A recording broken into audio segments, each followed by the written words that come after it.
By the end of 1942, the Allied High Command had reached a consensus on the Mediterranean theater. After the victory in North Africa, the next step must be a landing on the southern flank of Europe to divert the Axis attention from future landing sites in Western Europe and create conditions for the overthrow of Mussolini's regime. The counteroffensive in North Africa had already yielded significant results, particularly after the Battle of El Alamein in October 1942, which forced Rommel's Africa Corps to retreat to Libya. As the Allied forces advanced towards Tunisia, British Prime Minister Winston Churchill increasingly desired a strategic strike in the Mediterranean to force the Germans to divert their forces. The core of this strategic concept was the subsequent Sicilian landings, known as Operation Haskell, which would later become famous in intelligence history. However, to successfully land on such a heavily fortified island, the Allies needed to find a way to misjudge the German High Command's landing targets, thus diverting their main forces to the wrong locations. This need provided British MI5 and the Naval Intelligence Service, NID, with an opportunity to create a large-scale deception operation. In fact, Britain had long recognized the significance of intelligence deception in modern warfare, and the Allies had already gained a significant advantage in this area, from the London control system to the double-agent network. What the Germans didn't know was that their spy network on British soil had been almost entirely dismantled. Most of the agents still sending intelligence to Germany were actually double agents controlled by British intelligence. However, to successfully deceive Germany about their strategic assessment of the landing sites, simply relaying false information through spies was insufficient. The German High Command had its own evaluation system for tactical and strategic decisions and wouldn't change deployments based on a few false intelligence reports. British intelligence needed evidence that would convince the Germans beyond doubt, an intelligence source that was unforgeable. Against this backdrop, the bizarre and audacious Operation Mincemeat concept gradually emerged. This operation, due to its outlandish nature, is considered one of the most creative and dramatic intelligence deception cases in World War II history. The core of the operation was to allow the enemy to obtain crucial documents from the body of an accidentally deceased Allied officer, leading them to believe that the Allies were about to land in Greece and Sardinia, thereby weakening the defenses of Sicily. British intelligence developed this plan into a sophisticated and massive covert operation. The official name of the operation was proposed by Ewan Montague, Deputy Director of Naval Intelligence, and Intelligence Officer Charles Cholmondeley, and ultimately approved by Churchill himself. Churchill was always decisive and bold in his approach to such operations, especially those involving deception and psychological warfare. Historians later reviewed the archives and generally agree that the speed at which Churchill approved Operation Mincemeat was extremely rare in the entire history of British government intelligence operations. To understand this, we must return to the Strategic Conference in early 1943. In January 1943, Churchill and Roosevelt confirmed at the Casablanca Conference that the Allies would conduct a large-scale amphibious landing in the Mediterranean that summer, with Sicily as the target, but this decision was highly classified. To reduce the defensive pressure on Sicily, the Allies had to find a way to convince the Germans that the landing point would be in the eastern Mediterranean. Therefore, if the Allies could allow the Germans to accidentally obtain top-secret documents carried by a high-ranking officer, and if the documents happened to hint at a landing in Greece, then Germany would inevitably divert its attention from Sicily. It was precisely because of this clear strategic need that Operation Mincemeat was accelerated and ultimately approved. The plan originated from an earlier concept, Operation Trojan Horse, or Operation Drifters, which proposed using corpses to carry false intelligence to mislead the enemy. However, it was considered too risky at the time and was not implemented.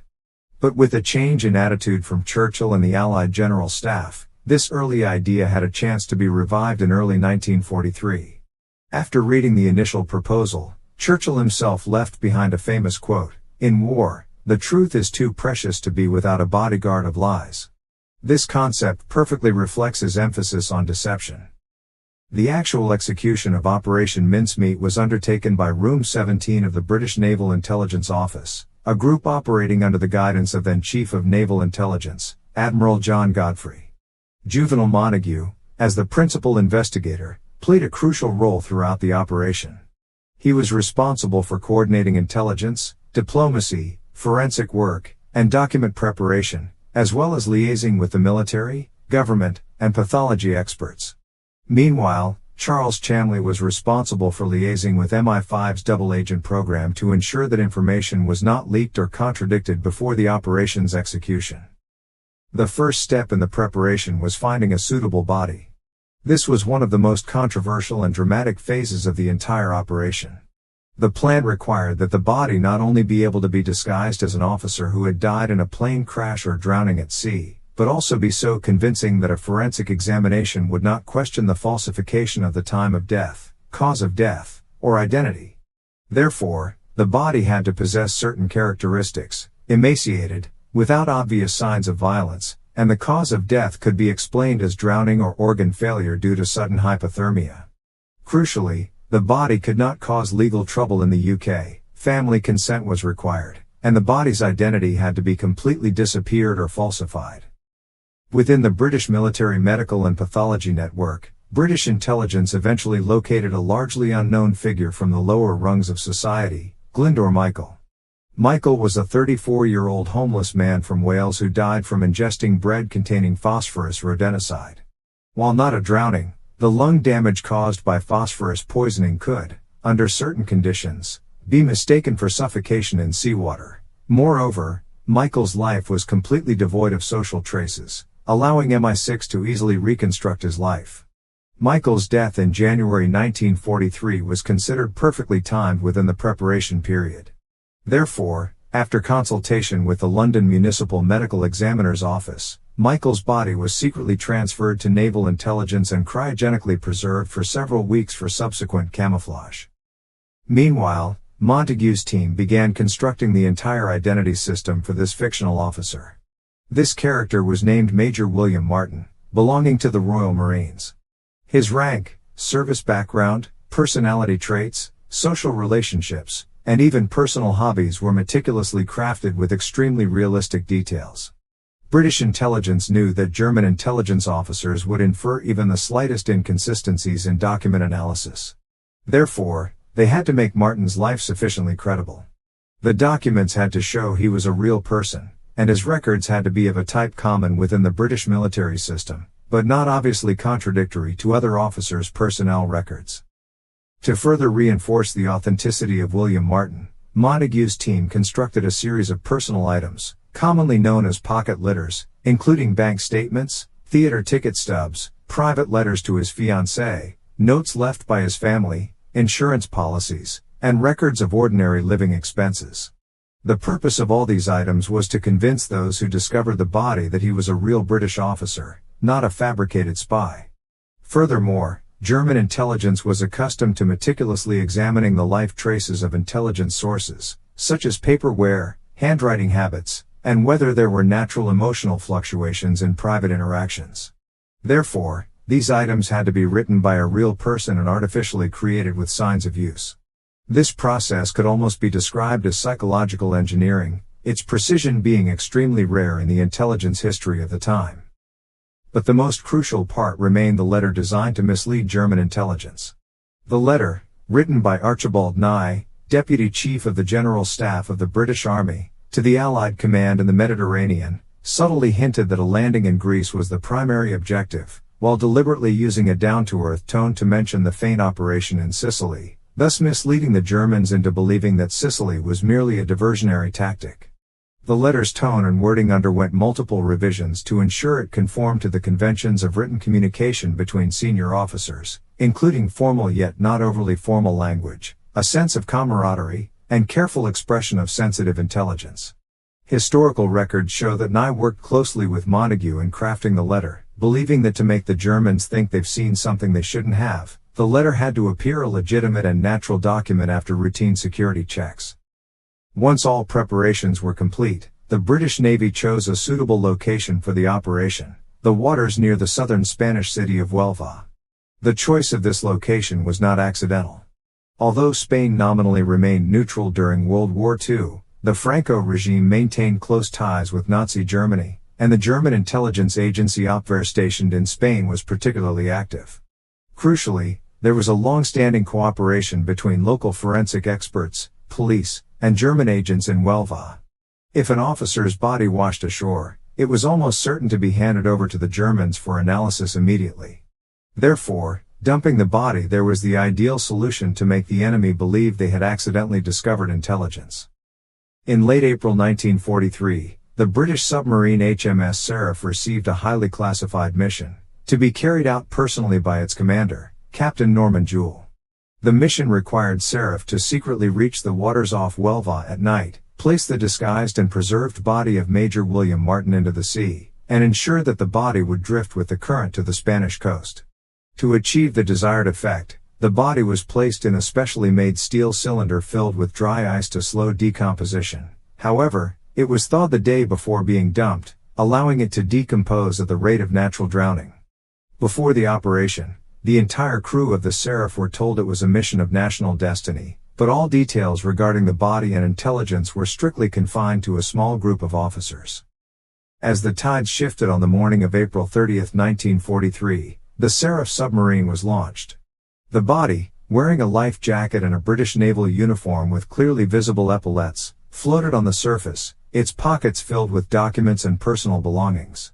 This unnamed man, whose real name was Grindelwald Michael, not William Martin, would play a role in the history of the war far beyond anything he could have imagined in life.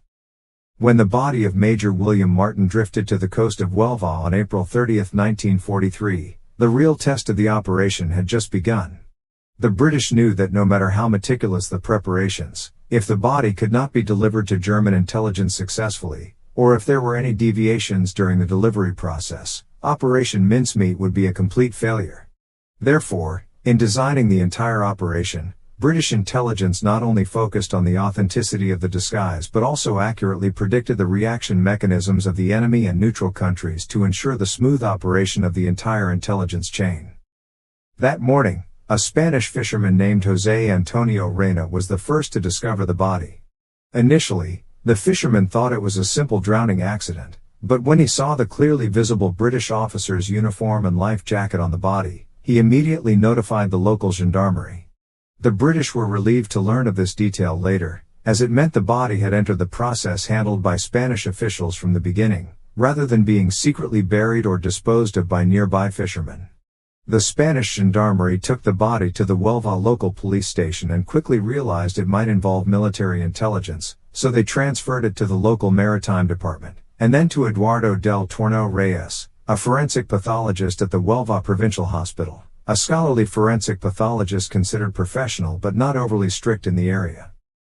This step was a crucial part of the operation's design. British intelligence was aware beforehand that Dr. Dreyer possessed the expertise to conduct routine examinations, but lacked the resources and technology to question the exact time of death. Furthermore, his previous failure to conduct a thorough autopsy due to a lack of equipment was particularly critical, as a full autopsy could expose Michael's gastrointestinal damage caused by phosphorus poisoning, thus compromising the operation's safety. Therefore, the body being delivered to him almost guaranteed that everything was proceeding according to the carefully planned British strategy. On the afternoon of April 30th, Dr. Dreyer examined the body. He noted Martin's emaciated physique, congested lungs, nasal discharge, and typical changes after drowning. Coincidentally, the skin showed mild dehydration and darkening due to the gradual thawing after being frozen with dry ice. He naturally attributed these changes to several days of immersion in seawater. He failed to realize that these were actually side effects of cryopreservation. In his record, Dr. Dreyer signed off on drowning as the primary cause of death, with the time of death estimated to be several days prior, a scenario perfectly aligned with the British intelligence's plan. Meanwhile, Major Martin's personal documents were discovered by Spanish authorities, including 2 crucial private letters and a cleverly disguised letter from Deputy Chief of the General Staff, Neil. Because the body was believed to be that of a British soldier, Spain, following international practice, sealed the documents but did not immediately return them to the British diplomatic mission in Spain. During this period of sealing, Adolf Kloss, a German intelligence officer in Huelva, a spy active in the area and adept at using social connections to obtain information, quickly learned of the matter from local authorities. Kloss maintained close contact with the local forensic office, obtaining intelligence of the document's discovery immediately and attempting to approach the recipient to determine if it contained any information valuable to the German military. In intelligence history, negligence by neutral countries is often the greatest source of risk, as neutral countries may attempt to open documents before handing them over to higher diplomatic authorities, and their methods of opening are often crude and easily exposed. However, the British, on the other hand, wanted the documents opened, as long as not by British people. To this end, Britain designed an extremely sophisticated tamper-proof system for the envelopes containing the documents. For example, the envelopes contained special fibers, and the ink markings and crease patterns were all recorded. The British Embassy in Madrid could later detect these subtle changes to determine if the envelopes had been read. The act of opening the envelopes by the Germans was precisely what Britain wanted. A few days later, the Germans successfully obtained the contents of the letters as expected. Crowe secretly delivered the letters to Abbey, the intelligence officer at the embassy in Madrid. Abbey used professional methods to open the letters without damaging the seal and then photographically transmitted the contents to intelligence headquarters in Berlin. This operation was quite sophisticated within German intelligence and was not uncommon on the European diplomatic front at the time. Thus, the key element of Operation Mincemeat was achieved. Germany had indeed seen what Britain wanted them to see. The next crucial step was how Germany assessed the authenticity of the intelligence. After receiving the letters, the Berlin Military Intelligence Committee quickly discussed them. According to later declassified German war diaries, Frem de Hera West showed great interest in the letters. They found the letters' tone natural, unlike a forgery. In particular, details such as the tone regarding troop movements, General Neil's habit of addressing colleagues, the official format, and the classification level used all perfectly matched the style of British military documents they had learned through long-term reconnaissance. The German assessment of the document's authenticity even exceeded the British's initial expectations. One particularly crucial point was that Neil's tone was both formal and familiar to the command, using several non-public but customary abbreviations. The Germans considered this a typical case of unintended leak, as fake documents often deliberately use a large amount of technical jargon to make the intelligence appear more significant. This letter, however, was meticulously designed under the logic of natural leak, thus showing no unnatural traces of deliberately enhancing credibility. Berlin reported this intelligence to Hitler's high command. Hitler himself, when reviewing the report, paid particular attention to the letter's content regarding landings in Greece and Sardinia. According to German wartime records later cited at the Nuremberg trials, Hitler told Chief of the General Staff Alfred Jodl in early May 1943, "If the British and Americans want to open the key to the Mediterranean, they will inevitably exert pressure in the east to cut off our connection with the Balkans. Sicily is just a feint." This statement has become a crucial basis for historians' assessments of whether the Operation Mincemeat truly influenced Hitler's strategic decisions. Germany subsequently began adjusting its troop deployments. The most significant changes included: first, Germany ordered a large-scale reinforcement of troops in the Balkans, particularly strengthening defenses along the Greek coast, including the repositioning of troops stationed on Crete. Second, the Luftwaffe redeployed its air power, previously stationed in southern Italy to monitor Sicily, to the Balkans and strengthen reconnaissance lines in northern Greece.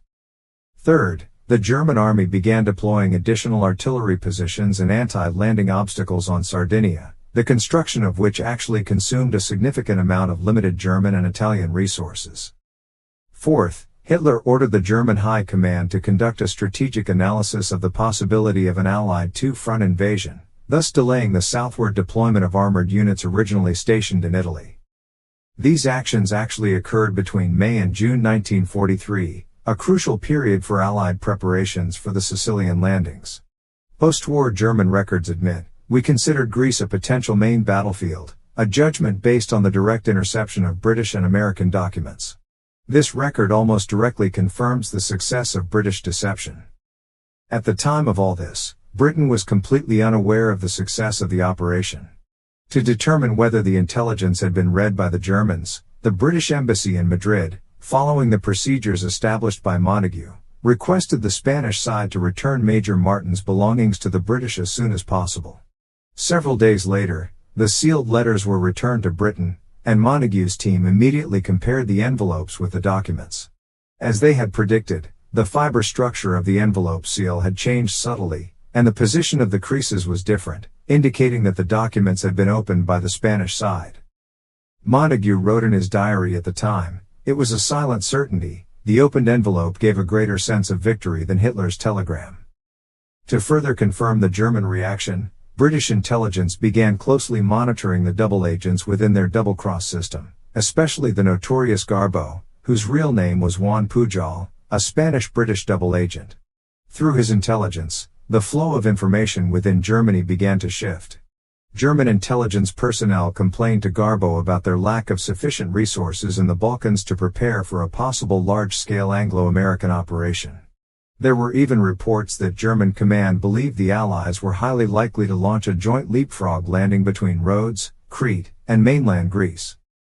At a British War Department meeting, Churchill, after hearing Montagu's briefing, uttered a highly symbolic statement: "Now, we have the enemy stuffed." Operation Mincemeat had essentially achieved its objective, but its tactical effectiveness would only be truly validated in the subsequent Operation Haskell. On July 10, 1943, the Allies launched Operation Haskell, a massive amphibious landing operation, on the southern and southeastern coast of Sicily.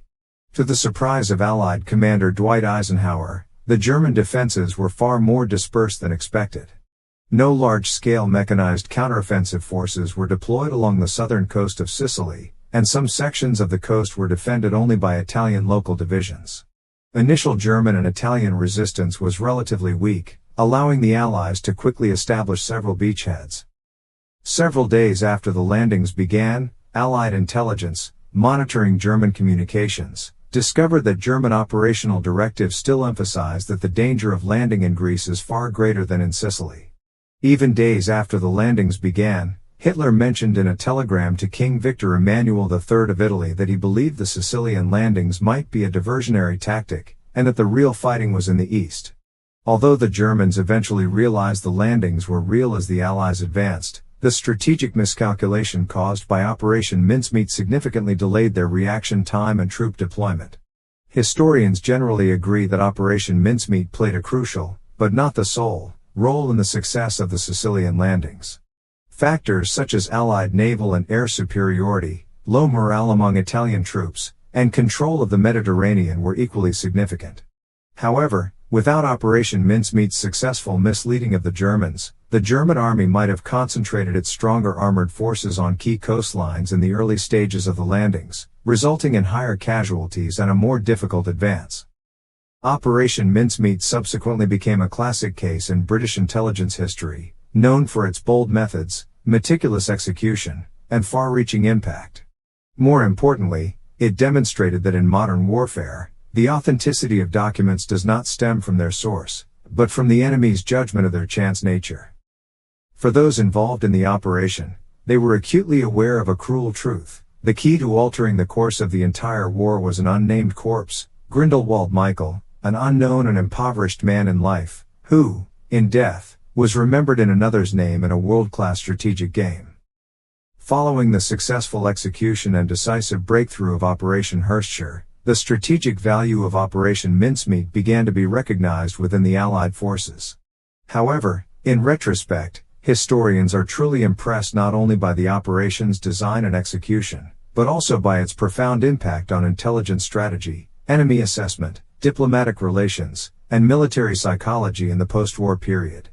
Meanwhile, during the war, Operation Mincemeat remained top secret, only gradually being revealed to the public many years later. During this long period, those involved kept the entire operation a closely guarded secret, and some key documents were not officially declassified even decades later.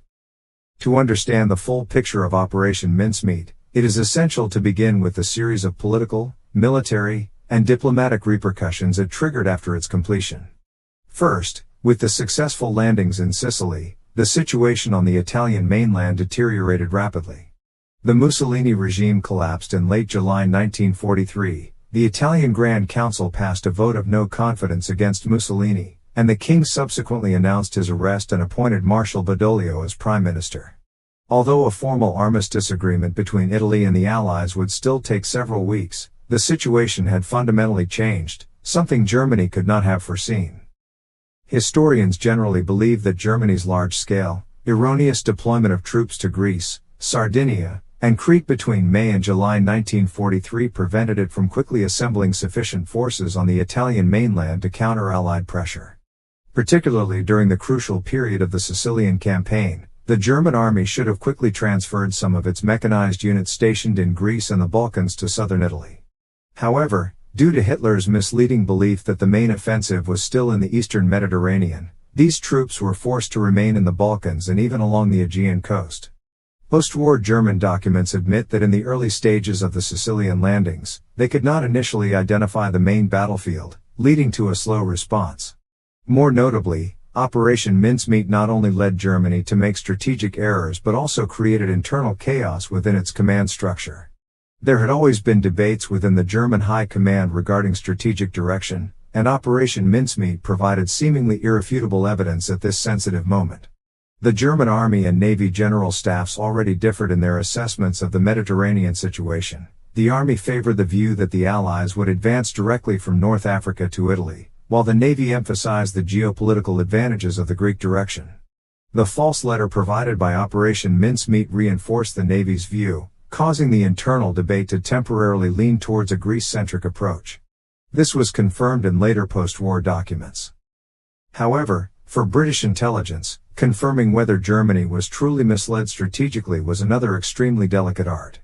Although they gradually grasped intelligence trends through double agents, diplomatic leads, and radio intelligence, they still could not obtain definitive evidence directly from within the German ranks.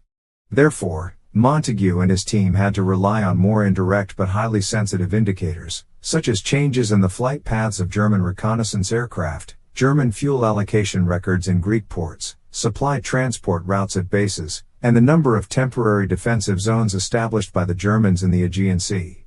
This information, seemingly fragmented and chaotic to outsiders, formed a gradually clarifying strategic picture in the eyes of experienced intelligence analysts. A British wartime intelligence report circulating within the Naval Intelligence Office at the time stated, "If the enemy's changes in strategic deployment are consistent, it can be inferred that their judgment is based on some source they consider reliable." This statement reflects an important principle in intelligence work, judging their beliefs not by what they say, but by what they do. After the implementation of Operation Mincemeat, the German troop increases, heightened defenses, fortification construction, and shifts in logistical supply in Greece all indicated that a unified, erroneous judgment had formed within the German ranks. Meanwhile, the British portrayal of William Martin continued into its post-war phase. According to wartime international law, the remains of soldiers found on the battlefield were to be handled according to established agreements, with their respective countries responsible for receiving them. The British Embassy in Spain was therefore obligated to officially receive Major William Martin's remains and conduct a military funeral. In early May 1943, Martin was buried as a fallen officer at the Santa Cruz Cemetery in Huelva. The funeral was presided over by Spanish clergy, with a representative from the British consulate in attendance. Official records still state that Martin's death was a tragic accident involving a failed plane landing. Ironically, because Spain was unaware of the body's true identity, the eulogy for Martin at the funeral was very formal, even referring to him as an officer who bravely sacrificed his life in the defense of the Atlantic shipping lanes. This detail, once made public after the war, sparked numerous discussions among researchers regarding the relationship between the symbolic significance of the hero and the concealment of his true identity. For example, historian Benjamin Jones wrote in his book, Operation Mincemeat was not just an espionage project, but a historical drama about identity and memory. A non-existent officer gained glory in real history, while the real dead changed the world in an anonymous guise. This sparked further moral and philosophical discussions after the war. Grindelwald Michael, a homeless man living in the lower rungs of London, was buried in Spain under another person's name after his death, and his family was unaware for a long time that his body had been used in a decisive military operation. After the declassification of the archives, the British government admitted to using Michael's remains, but emphasized that his family was informed of the truth and received respect after the war. However, Michael's identity and his second life thus became important topics in post-war research, his story reflecting the tension between the insignificance of individual fates and the magnitude of historical events during wartime. On the other hand, within the international intelligence community, the success of Operation Mincemeat triggered a reassessment of deception strategies. Following Operation Mincemeat, the Allied intelligence system underwent a comprehensive overhaul. British intelligence began systematically studying the structural principles of verifiable deception, that is, how to convince the enemy that intelligence was not only correct but also obtained by chance. German intelligence admitted in post-war documents that their susceptibility to Operation Mincemeat stemmed largely from the fact that the source of intelligence did not appear to be deliberately exposed. This experience was later widely cited by NATO, intelligence agencies, and spy networks of both sides in the Cold War, profoundly influencing psychological warfare strategies. Meanwhile, the methods used in Operation Mincemeat raised numerous ethical questions for modern intelligence operations. In particular, the use of real corpses as a means of disguise sparked debate among ethicists, legal scholars, and the medical community after the war. Although in wartime, all strategic objectives are guided by the highest principle of national interest, the question of whether using the bodies of unidentified individuals constitutes a violation of the dignity of the dead has continued to be raised for decades after the war. Some historians believe that Michael, as a lonely deceased man without family to care for him, was given a mission capable of altering the course of history, a kind of historical compensation in a sense. However, others argue that regardless of the purpose, using the dead for military deception is fundamentally a violation of moral principles.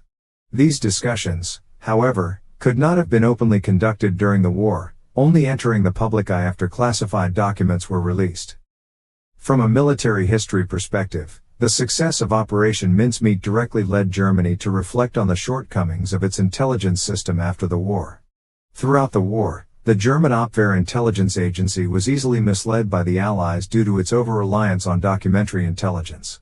They often believed that hard evidence was more reliable than spy confessions, failing to realize that documents themselves could be meticulously forged and deliberately delivered.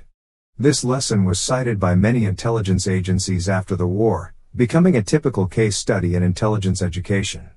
During the Cold War, the US CIA and the British MI6 repeatedly drew upon Operation Mincemeat in their intelligence war against the Soviet Union, such as using fake documents to induce the enemy to make preconceived judgments, causing them to unknowingly increase their defense zones, deplete resources, or fall into political miscalculations.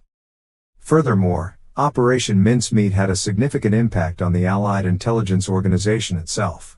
The Intelligence Coordination Agency jointly established by the United States and Great Britain after the war drew on the experience of Operation Mincemeat, emphasizing the importance of integrated intelligence analysis, that is, making strategic decisions based on a comprehensive assessment of multiple sources, including espionage, radio intelligence, diplomatic intelligence, economic indicators, and military deployments, rather than relying on a single source. This multi-source verification model later became the foundation of modern intelligence systems. However, beyond these grand historical impacts, the story of Operation Mincemeat also has many more personal and nuanced aspects. For example, Juvenal Montague, the operation's principal investigator, published his memoirs after the war, attempting to present the details behind the operation. However, because many documents remained classified at the time, his account had to be somewhat reserved, and even embellished in certain sections. He wrote in the book, "Every decision we made had to be made as if it were a real person." This statement expresses the complex psychology of intelligence personnel during the operation. They needed to analyze the situation calmly, but also had to invest a great deal of emotional imagination to ensure that William Martin was a person, not a prop, and could evoke sufficient sympathy and trust from the enemy. For example, in preparing for William Martin's private life, intelligence agents even fabricated a fiancée for him named Pamela and had a real woman write letters to demonstrate the genuine warmth and emotional fluctuations between lovers. One letter read, "I returned the puppy to the girl in the yard. You'll definitely go see it when you get back." Such seemingly insignificant details precisely reinforced Martin's credibility as a real individual. Montague later recounted in his memoirs that when he saw William Martin's body being placed in a steel cylinder for disposal, he suddenly realized that this fictional life had become more tangible than some real people. This emotional impact was far more profound for those involved in the operation than the outside world imagined after the war. Finally, it's noteworthy how the story of Operation Mincemeat itself entered the public memory after the war and shaped the public's impression of intelligence warfare. With the popularity of spy themes during the Cold War, the public began to view Operation Mincemeat from a romanticized perspective, even considering it a legend of ingenuity and wisdom overcoming force. However, scholars, in re-examining this history, tend to emphasize its complexity. The operation's success involved both meticulous planning and numerous contingent factors: tides, the natural changes in the bodies after freezing, the skill of the Spanish forensic experts, and the psychological expectations of the German intelligence personnel. If any one of these factors had faltered, the entire operation could have failed. From a purely historical perspective, Operation Mincemeat was both a component of military strategy and a prime example of historical contingency. It is precisely these contingencies that constitute the most real and unpredictable aspect of human warfare history. Thus, the historical context of Operation Mincemeat is largely complete. However, its impact, controversies, philosophical significance, and the intertwined real and fictional lives between Grindelwald Michael and William Martin still warrant further exploration.